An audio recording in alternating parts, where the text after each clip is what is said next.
Falcons. So welcome back to health for last year's #1 pick. This is Dalvin. Get this one up to the 26. Just a yard on the first down carry, so it's 2nd and 9.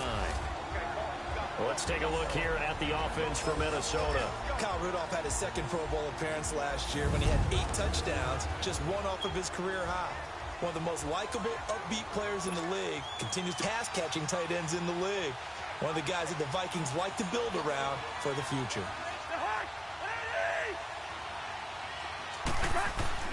They go play action. Cousins. Nearly an interception here on their opening drive. But instead, 3rd down.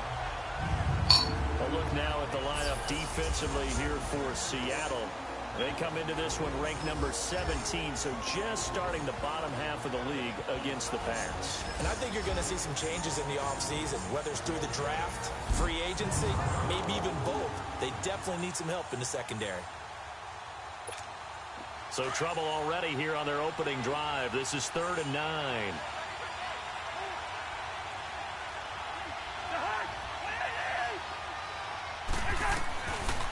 Working out of the gun, Cousins. Going deep for Diggs. So they took a shot there on 3rd down, couldn't get it. Now it's 4th. Well, that certainly looked like something that they discussed all week in practice, getting ready for this one. Take the big shot right out of the gate. At worst, you'll open up the defense a little bit, loosen them up, have them back on their heels.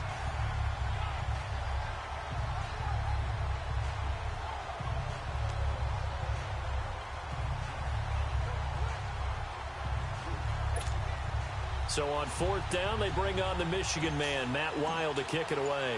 Back deep, gets this one away. Fielded just inside the 20. Got a man down on the field. We'll check on his status when we get back.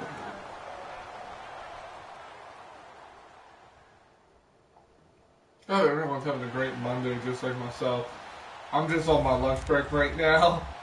And I saw this, and I'm like, shit, I should just do this now.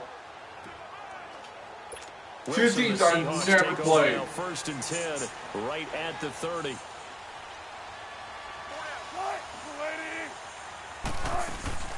They go play action with Wilson. And it's hauled in by Ed Dixon. And he'll be taken down, but not before they work it across midfield. That one goes for 24 yards. I do believe we'll see a little bit more of this as this game progresses. And it's so good, that middle third, the seam routes, the in routes. Yeah, you're right. Probably see more of that. Yeah, it takes a lot of courage and fortitude to go in the middle as well. And he's got it. The numbers on the ground for Carson last week. 13 carries, 69 yards. He's been a huge part of their winning streak because he establishes not just an identity and a tone, but the team relies on it. He takes care of the football. He gains yardage for him, chews up clock. That's been a big part of why they're winning games lately. And he's going to get it down to the 33-yard line here. Only 3 there on the pickup, but they you are. Stay with who you know and go get the first down. That's exactly what they did. A first carry for the converted wideout, J.D. McKissick. And a nice little quick spin move before he's dropped. And it'll put him 10 yards on the pickup, and it'll be 2nd and very short.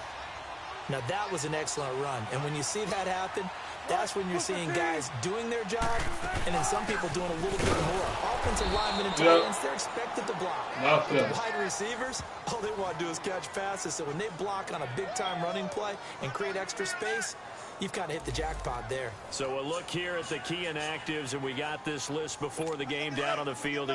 They tell us the same thing every time, don't they? Next man up. No excuses. Be ready to play. That's the mantra of every organization. The key is having guys on the roster who are capable of filling. Pressure comes, and Wilson's going to go down.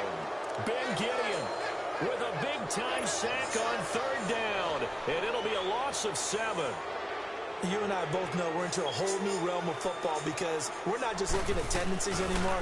We're looking at analytics, and I've got to think the analytics on 3rd and 1 say run the football. So our initial drive of the night ends in 3 points. Maybe not exactly what this wanted, but they'll take the early lead. They will take it. You're exactly.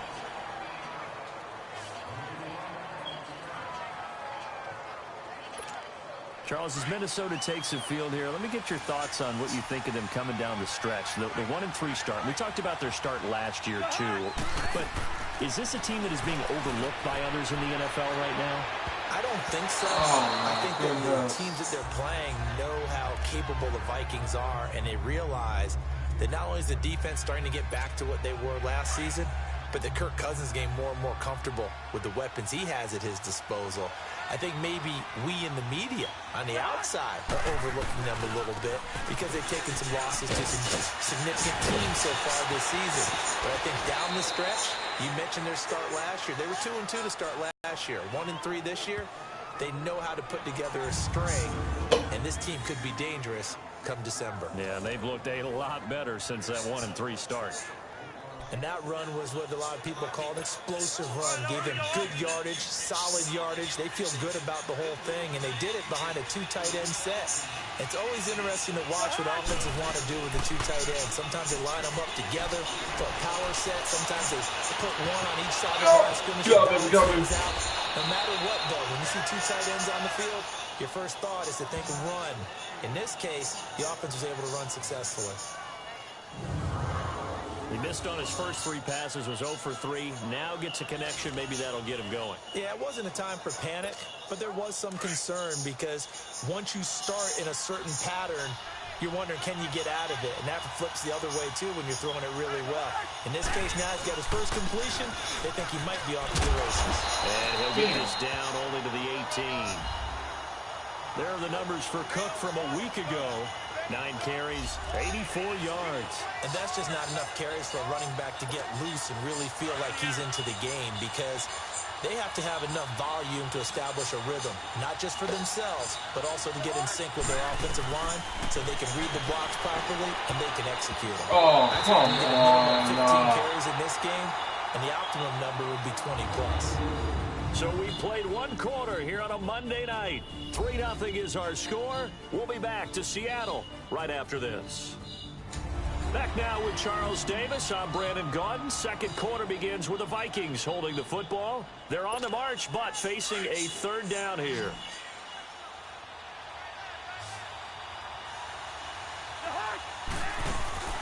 From the shotgun, it's Cousins. Open man is Thielen. It's complete. And able to get him down, but he does reach the 5. They're able to convert on 3rd down, and that sets up a 1st and goal. That's the number 2 receiver in the NFL in terms of yardage. And tell you what, a few more plays like that, he won't be number 2 for long. Well, that's what often happens when you have competitors running around the field. These guys know where they stand in relationship to yardage, totals, numbers, the whole deal. And let's face it, all of them, they all want to be number 1. That's going to go as a loss of 2, and it'll be 2nd down. Well, that's the big drawback to this play. Even if somehow the quarterback pitches it, he's not immune to the big hit. In this case, he kept it and absorbed it anyway. Now from the 7, here's 2nd and goal. They'll give it to him up the middle. Oh, and he will fight his way into the end zone for a touchdown. A great play there. His 2nd touchdown on the season. And the Vikings are able to strike for 6. And on his way to the end zone, shedding the tackle, he would not be denied. That's what's called finishing the run. Making sure you power your way through. One-on-one tackle. No running back wants to go to the bench and say, I got stopped just short. A good hold in these wet conditions. The point after is up and good. And that makes it a 7-3 lead. So an 8-play drive covering 80 yards. And it's capped off by the touchdown run coming from Dalvin Cook. Bailey now to kick this one away. Backing up a bit here to start the drive. Illegal block in the back. Return team. So that will push him back. First down. And now we know why I have a little extra space to run, don't we? An illegal block in the back. That penalty will move them back. So the special teams penalty cost some yardage there as they come out on 1st and 10. They'll run it now out of the gun. Takes it to the 26, just a 1-yard gain. They'd love to just strike back with a touchdown right here. And if it's a long play, so be it. But the main goal, Get a couple of first downs, run some plays, run some clock, allow their defense to get a chance to catch their breath, settle down, and relax a little bit after they just score.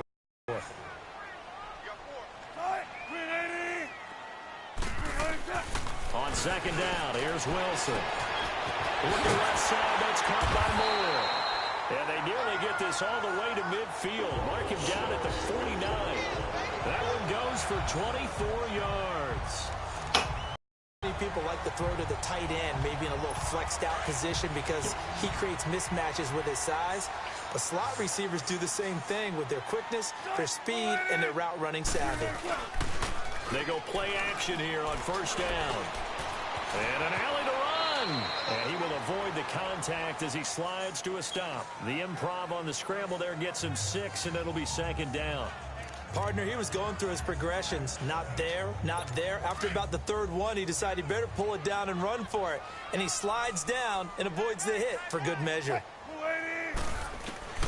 On second down, Wilson. And the grab made by Doug Baldwin.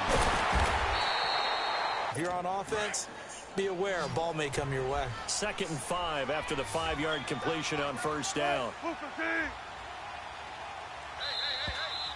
2 minutes to play here in the first half.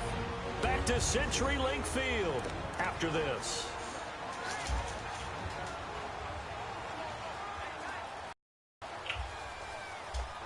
Coming up at the half, a reminder, we go back to Orlando to check in with Jonathan Coachman. He'll have a look back at our first half as well as a look ahead to what's coming up later this weekend.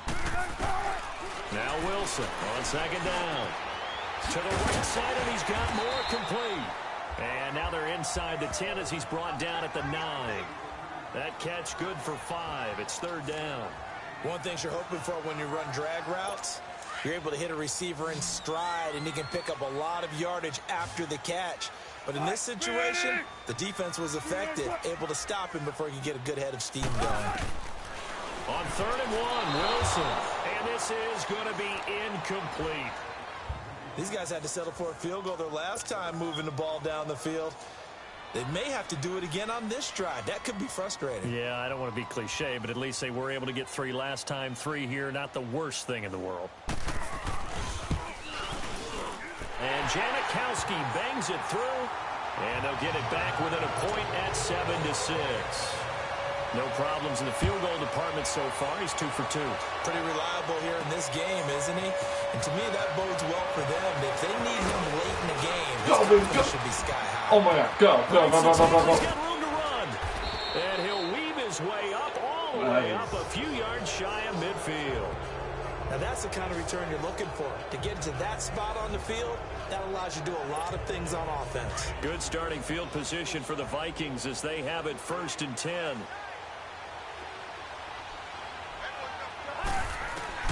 From the gun, here's Cousins. Oh, a scrap for the scene. That's what's going to happen. No doubt about it. If there's no pressure, he's going to continue to pick them apart because he'll have all that. Oh, my God.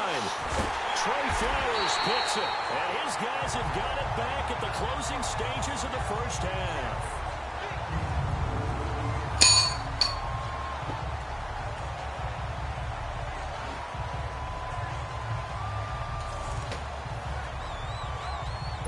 Nine seconds to play, and likely the final snap of the first half as it's 1st and 10.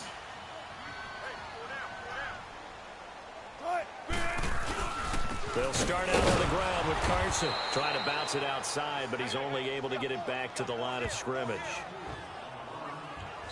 At halftime with our visitors, the Vikings taking the lead to the locker room. As we'll send you eastward to Orlando. Standing by with that EA Sports halftime report now is Jonathan Coachman. Take it away, Coach. All right, Brandon, thanks very much. We'll get back to you and Charles in a minute. But first, time to give the folks at home a look at what's going on around the NFL.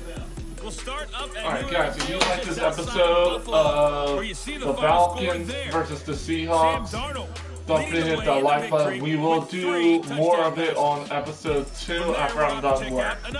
Alright? You guys enjoy your Monday, and I'm going to get back to work. Alright? Peace. Kevindj325's.